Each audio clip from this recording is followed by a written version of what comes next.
Assalamualaikum warahmatullahi wabarakatuh. Pada kesempatan kali ini, kelompok kami akan membahas tentang pencemaran lingkungan.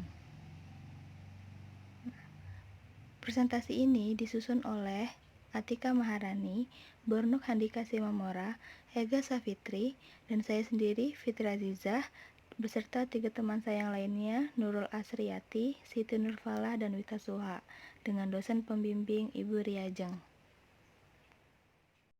Saya Wita Sulha, saya akan menjelaskan tentang pencemaran udara. Definisi pencemaran udara yaitu suatu kondisi di sekitar kita tercemar oleh bahan-bahan kimia, zat, ataupun partikel-partikel yang bersifat negatif atau bahan biologis lainnya yang sifatnya dapat membahayakan manusia ataupun makhluk hidup lainnya. Definisi menurut para ahli ada 3.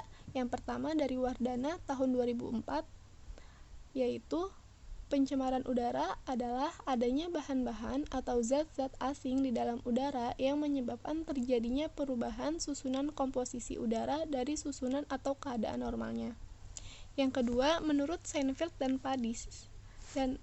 Pandis pada tahun 2006, pencemaran udara adalah kondisi atmosfer ketika suatu substansi konsentrasi pencemar melebihi batas konsentrasi udara ambien normal yang menyebabkan dampak terukur pada manusia, hewan, tumbuhan, dan material. Dan yang terakhir dari Korman, yaitu polusi udara adalah suatu kondisi di mana terdapat bahan kontaminan di atmosfer yang disebabkan oleh ulah dari manusia. Nah, ini untuk membedakan antara pencemaran udara di tempat kerja dan pencemaran alamiah.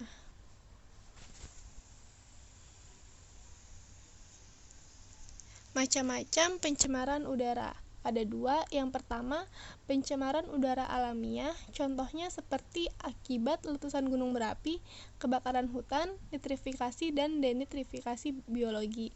Yang kedua, ada pencemaran udara berasal dari manusia, contohnya seperti bahan bakar transportasi dan emisi pabrik.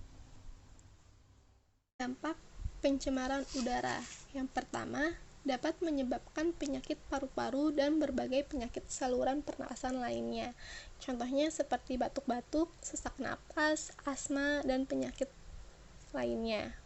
Yang kedua, dapat menghambat aktivitas sosial seperti penggalangan dana untuk tetangga yang terkena musibah, kerja bakti, ronda malam, dan aktivitas sosial lainnya. Yang ketiga, dapat menyebabkan hujan asam. Tingkat keasaman pH normal air hujan adalah 5,6. Polusi udara akibat SO2 dan NO2 yang bereaksi dengan air hujan akan membentuk asam dan menurunkan pH air hujan. Dampak dari hujan asam ini mempengaruhi kualitas air permukaan. Dan selanjutnya, yang keempat, dapat menyebabkan efek rumah kaca. Efek rumah kaca disebabkan oleh keberadaan CO2, CFC, metana, ozon, dan N2O di lapisan troposfer. Keseluruhan gas ini menyerap radiasi panas matahari yang dipantulkan oleh permukaan bumi, sehingga panas terperangkap dalam lapisan troposfer dan menimbulkan fenomena pemanasan global. Dampak dari pemanasan global yaitu pencemaran es di kutub, naiknya permukaan air laut, perubahan iklim, dan lain-lainnya. Yang terakhir, terjadinya kerusakan lapisan ozon. Lapisan ozon yang berada di stratosfer ketinggian 20-35 km berfungsi memfilter radiasi ultraviolet B dan ultraviolet B dari matahari. Pembentukan dan pengurangan molekul-molekul ozon terjadi secara alami di stratosfer. Emisi CFC yang mencapai stratosfer dan bersifat sangat stabil menyebabkan laju penguraian molekul lebih cepat dari pembentukannya. Hal ini menyebabkan terbentuknya lubang-lubang pada lapisan ozon, dan kerusakan lapisan ozon menyebabkan sinar UVB matahari tidak terfilter. Akhirnya dapat mengakibatkan kanker serta penyakit pada tanaman. Saya Atika Maharani ingin menjelaskan tentang contoh kasus pencemaran udara.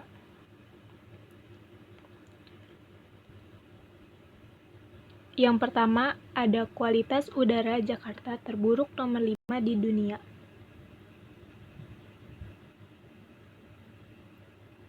Kualitas lingkungan Jakarta kembali mendapat nilai negatif dari internasional. Masih belum selesai perkara banjir, kualitas udara di Jakarta ternyata masuk daftar ibu kota paling buruk nomor 5 di dunia pada tahun 2019.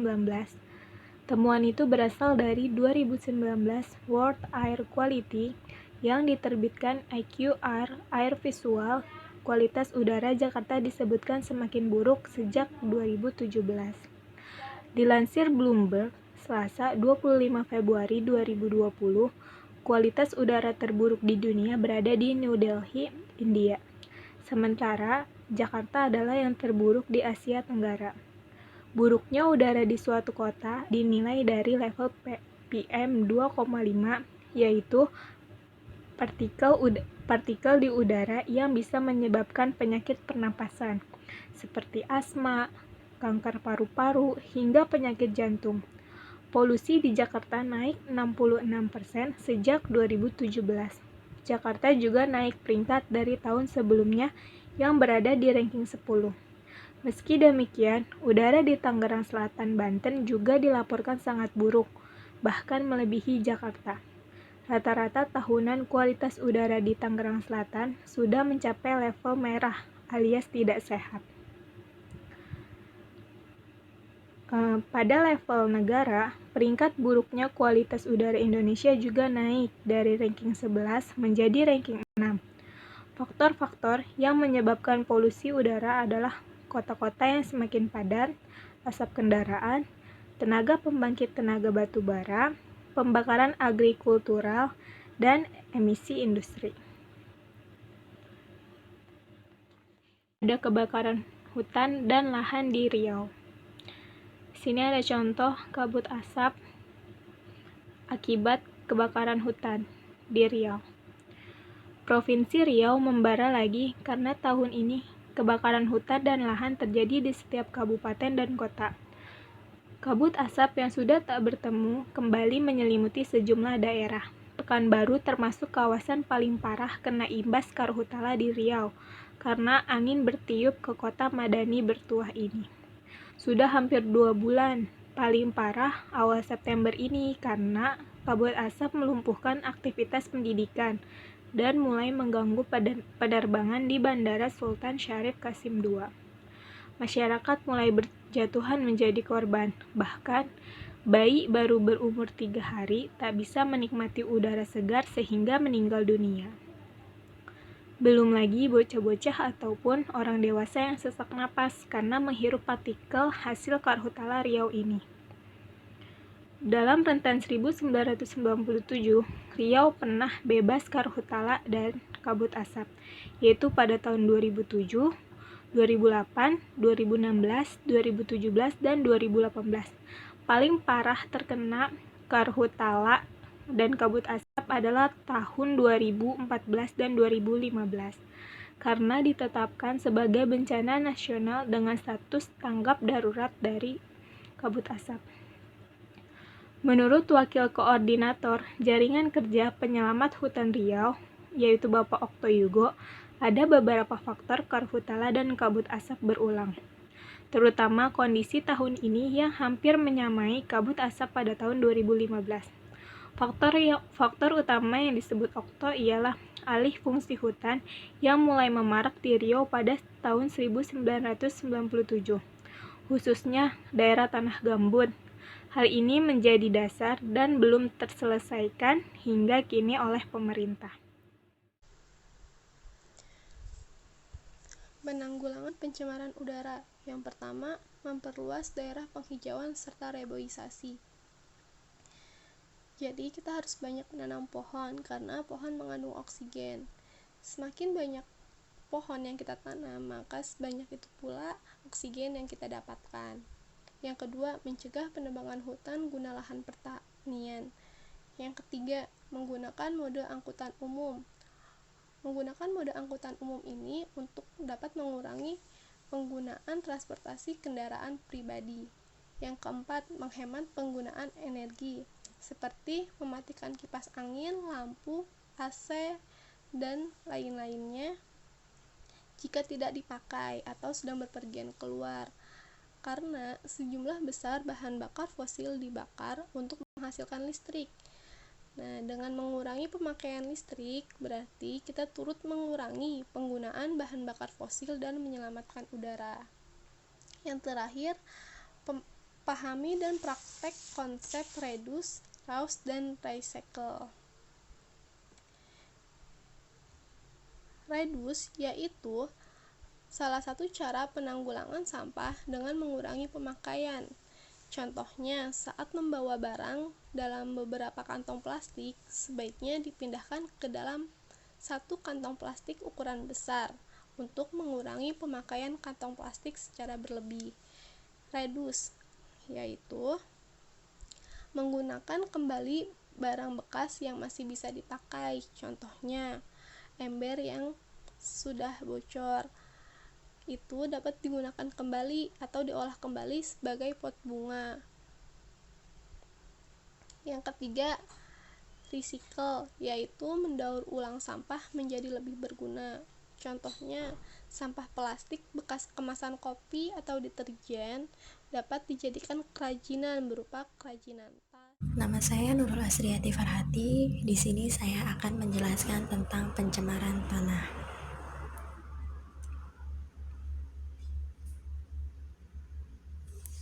Pencemaran tanah adalah keadaan di mana bahan kimia buatan manusia masuk dan merubah lingkungan tanah alami.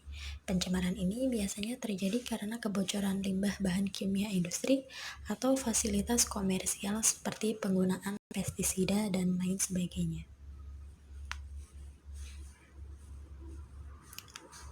Penyebab kerusakan tanah yang pertama yaitu limbah domestik. Limbah domestik ini terbagi menjadi dua, yaitu limbah domestik padat dan limbah domestik cair. Limbah domestik padat adalah sampah anorganik yang tidak dapat diuraikan oleh mikroorganisme seperti kantong plastik, bekas kaleng minuman, botol plastik air mineral, dan lain sebagainya. Limbah domestik cair yaitu berupa tinja, deterjen, oli, dan cat. Limbah ini jika meresap ke dalam tanah akan merusak kandungan air tanah, bahkan dapat membunuh mikroorganisme di dalam tanah. Yang kedua, limbah industri juga dibagi menjadi dua, yaitu limbah padat dan cair. Limbah industri padat merupakan hasil buangan industri berupa padatan atau lumpur yang berasal dari proses pengolahan seperti sisa pengolahan pabrik gula, kertas, rayon, dan lain sebagainya. Limbah industri cair merupakan hasil pengolahan dalam suatu proses produksi, misalnya sisa-sisa pengolahan industri pelapis logam dan industri kimia lainnya. Yang ketiga ada limbah pertanian berupa sisa-sisa pupuk sintetik untuk menyuburkan tanah atau tanaman, seperti pupuk urea dan pestisida untuk memberantas hama tanaman.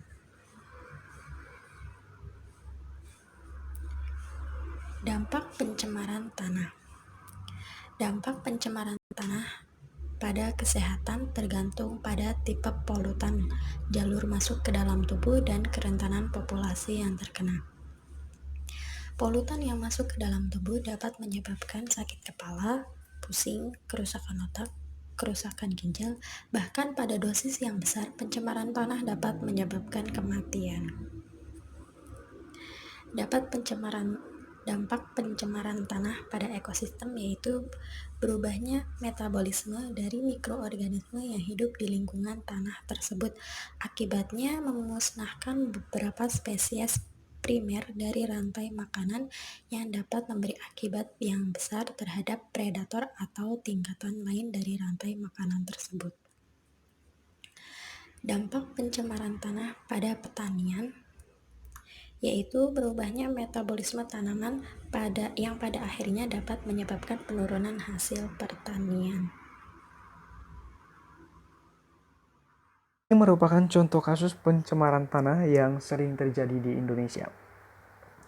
Yang pertama yang akan kita bahas yaitu limbah Pertamina cemari tanah Kota Parepare. Nah, hal ini terjadi di Sulawesi Selatan yaitu adanya penampungan limbah Pertamina yang tidak sesuai dengan peraturan. Nah, seperti kita lihat pada gambar bagaimana tanah telah bercampur dengan jenis oli bekas hasil dari limbah Pertamina. Yang seharusnya limbah semacam ini dibuatkan bak beton sebelum ditanam di bawah tanah. Tetapi dari pihak Pertamina malah menimbun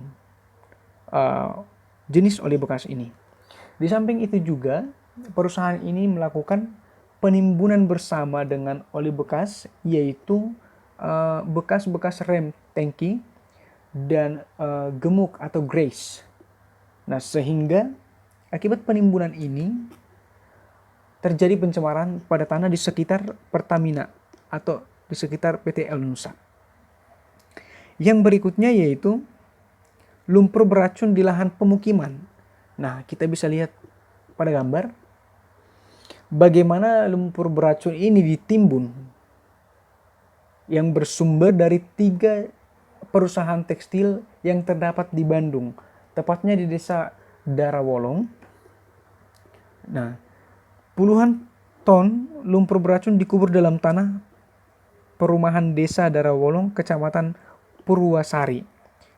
Kenapa hal ini dilakukan? Karena adanya kepentingan-kepentingan perorangan yang seharusnya lumpur beracun ini dimusnahkan, tapi malah dilakukan penimbunan atau penumpukan.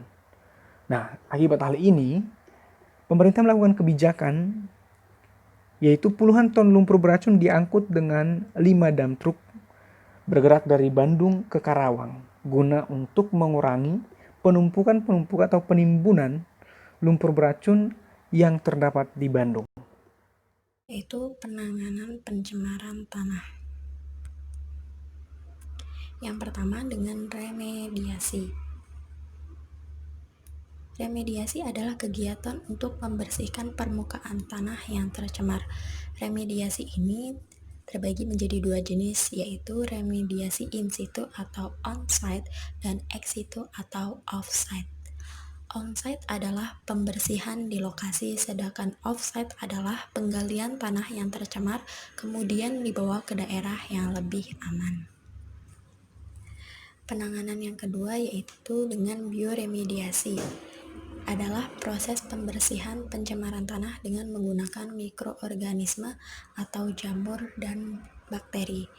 Penanganan ini bertujuan untuk memecah zat pencemar menjadi bahan yang kurang beracun atau tidak beracun. Penanganan selanjutnya yaitu dengan reboisasi, yaitu penanaman kembali hutan yang gundul. Dan yang terakhir dengan pengolahan sampah. Cara penanganan yang bisa kita lakukan adalah memilih untuk membuang sampah sesuai dengan tempatnya. Misalnya, sampah organik dibuang ke tempat sampah organik karena sampah ini dapat dijadikan sebagai pupuk jika diolah. Sedangkan sampah plastik dapat dipilih dan digunakan kembali. Nama saya Fitri Azizah. Di sini saya akan menjelaskan tentang pencemaran kimia. Pencemaran kimia sendiri adalah pencemaran yang disebabkan oleh bahan-bahan kimia yang tidak diolah dengan benar, sehingga dapat merusak lingkungan atau suatu ekosistem mulai dari tanah, air, hingga udara. Pencemaran kimia sendiri berasal dari penggunaan limbah rumah tangga, seperti sabun mandi dan juga sabun cuci. Bisa juga dari limbah pabrik yang tidak diurus oleh pihak yang telah bertanggung jawab. Selanjutnya, ada dampak pencemaran kimia. Beberapa di antaranya adalah yang pertama, terganggunya kehidupan organisme air karena berkurangnya kandungan oksigen yang dapat menyebabkan kematian. Yang kedua, bisa menyebabkan kematian biota kuno seperti plankton dan bahkan juga burung. Dan yang ketiga adalah karena penggunaan pestisida yang berlebihan, maka selain membunuh hama, bahan kimia tersebut juga dapat membunuh serangga yang berguna, terutama predator. Selanjutnya adalah cara mengatasi pencemaran kimia. Yang pertama, dengan melakukan penyuluhan tentang pembuangan limbah industri. Yang kedua, memberikan peraturan yang tegas kepada para penguasa minyak. Yang ketiga, memberikan peraturan yang tegas untuk pembuangan limbah beracun. Selanjutnya ada remediasi, dan yang terakhir ada bioremediasi. Next, ada contoh kasus pencemaran kimia. Yang pertama adalah kasus pencemaran tumpahan minyak yang terjadi di Teluk Balikpapan. Tumpahan minyak ini telah menyebar sekitar 7 km di pesisir Teluk Balikpapan. Para warga juga menyebut kasus ini sebagai pencemaran berat. Sebagian warga di pesisir kota Balikpapan, Kalimantan Timur, mengaku terdampak akibat terbakarnya tumpahan minyak tersebut. Mereka mengeluhkan bau menyengat dan mengaku khawatir atas tumpahan minyak yang menyebar hingga di sekeliling perumahan warga. Tumpahan minyak berdampak tidak baik terhadap lingkungan, antara lain ditandai dengan kematian sejumlah pesut. Hewan-hewan itu ditemukan terdampar di pesisir kawasan Kelandasan Ulu dan diduga akibat tumpahan minyak tersebut. Banyak pesut yang mati, yang di dalamnya sudah ada kontaminasi minyak. Para petinggi mengkhawatirkan apabila tumpahan minyak ini tidak segera ditangani, maka akan merusak ekosistem di kawasan Teluk Balikpapan. Pegiat lingkungan di Kalimantan Timur menyebut kasus ini sebagai pencemaran berat dan menuntut aparat hukum untuk mengungkap siapa penyebab tumpahan minyak tersebut. Dampak tumpahan minyak di Teluk Balikpapan ini masuk kategori pencemaran berat karena termasuk limbah bahan berbahaya dan beracun atau B3. Karena itulah, sejumlah pegiat lingkungan hidup di Kaltim mendesak agar aparat hukum mengungkap siapa yang bertanggung jawab atas tumpahan minyak ini. Kasus yang kedua ialah kasus pencemaran di anak Sungai Citarum. Berikut ini adalah gambar sungainya. Nah, anak sungai yang dimaksud adalah Sungai Cibeet di Desa Taman Mekar, Kecamatan Pangkalan, yang dipenuhi oleh limbah berbusa. Masyarakat setempat melaporkan hal itu kepada DLHK. Rupanya, limbah berasal dari PT Pindo Deli Pulp and Paper Mills 3. DLHK telah meminta bantuan pihak Satuan Polisi Pamung Praja untuk menyegel pabrik tersebut. 5 bulan berselang, pencemaran terulang kembali di lokasi yang sama. Nah, kali ini pencemaran dipicu oleh melubernya limbah cair dalam instalasi pengolahan air limbah atau biasa disingkat menjadi IPAL. Lantaran tak tertampung dalam IPAL, limbah cair kemudian luber dan gagal ditampung pada bak penampung. Karena bak penampung tersebut sedang diperbaiki, maka limbah ditampung sementara dalam empang. Karena empang tak dapat menampung seluruh limbah, akhirnya limbah cair limpas dan mengalir ke Sungai Cibeet. Sebagaimana diketahui, limbah cair wajib dikelola sedemikian rupa untuk mengurangi residu zat berbahaya. Sebelum dibuang, limbah cair wajib dikelola melalui IPAL. Setelah melalui IPAL, limbah cair lazimnya ditampung dalam bak khusus. Saat ini, polisi masih menyelidiki secara mendalam perihal kasus pencemaran tersebut. Sejumlah sampel limbah berwarna hitam dan berbau tak sedap telah diambil untuk diuji lab. Saat ini, mereka sedang menunggu hasil uji lab air limbah tersebut, dan mereka juga akan meminta keterangan dari pihak perusahaan. Nama saya Ega Safitri. Di sini saya akan menjelaskan tentang pencemaran air. Pencemaran air adalah suatu perubahan keadaan di suatu tempat penampungan air, seperti danau, sungai, laut, dan air tanah akibat aktivitas manusia. Jenis-jenis pencemaran air. Yang pertama adalah limbah rumah tangga. Contoh pencemaran air yang paling sederhana adalah limbah rumah tangga, seperti air sabun, sampah rumah tangga, dan lain-lain, yang terkesan sepele padahal menyebabkan dampak pencemaran yang signifikan. Yang kedua adalah limbah industri. Limbah industri yang dibuang ke perairan tanpa diolah terlebih dahulu menjadi penyebab pencemaran air.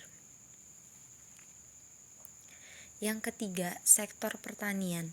Contoh limbah pertanian berasal dari pupuk kimia dan pestisida yang digunakan untuk memelihara tanaman. Yang keempat, penggunaan bahan peledak untuk menangkap ikan. Meski ilegal, cara ini masih sering digunakan sehingga menjadi penyebab pencemaran air dan merusak ekosistem air. Selanjutnya deterjen. Pencemaran air ini terjadi karena pembuangan limbah deterjen langsung ke air, membuat air tercemar dan dapat mematikan ikan-ikan dan organisme air lainnya. Selanjutnya, peternakan dan perikanan. Limbah ini yang dihasilkan dari kotoran ternak dan sisa makanan ternak. Selanjutnya sampah. Sampah menjadi penyebab pencemaran air yang paling umum. Kebiasaan membuang sampah sembarangan, baik sampah organik maupun anorganik. Yang terakhir adalah penggundulan hutan. Hal ini disebabkan pembuangan kayu, ranting-ranting, dan dedaunan yang menyebabkan sumber air menjadi tercemar. Selanjutnya adalah contoh pencemaran air. Yang pertama, ini adalah gambar sampah.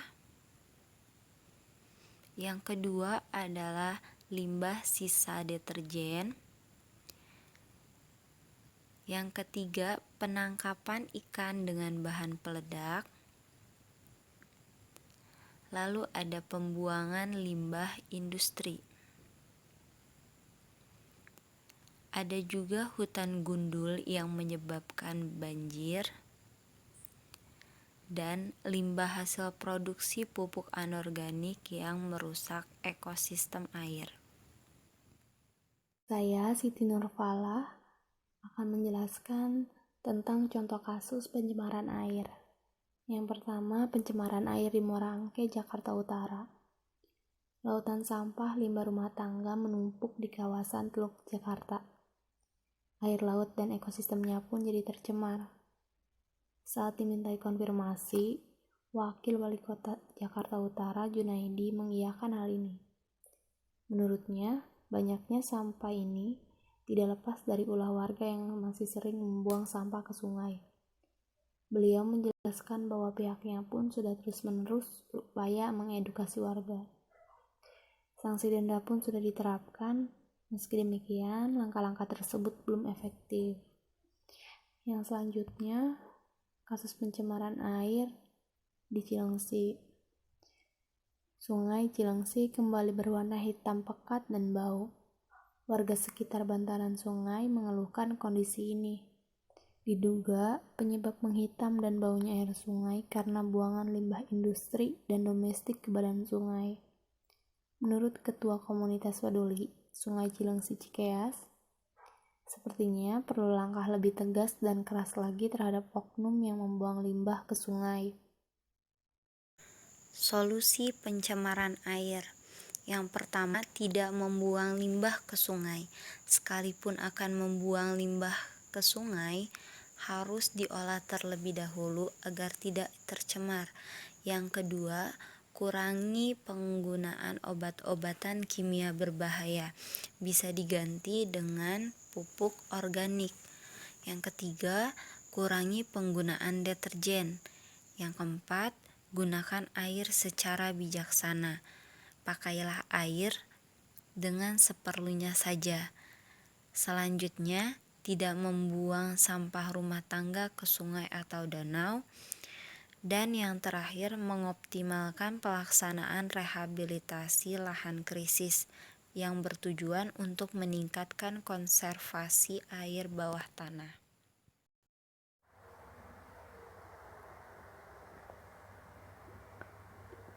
Berikut ini merupakan kesimpulan dari kelompok kami, yaitu langkah-langkah yang dapat kita lakukan untuk menjaga kelestarian lingkungan. Yang pertama yaitu melakukan perlindungan hutan dengan cara menebang hutan secara selektif, melakukan reboisasi atau penanaman kembali hutan yang sudah gundul, mencegah terjadinya kebakaran hutan, dan pengadaan taman nasional. Yang kedua, menggunakan pestisida dan pupuk sesuai dosis yang dianjurkan.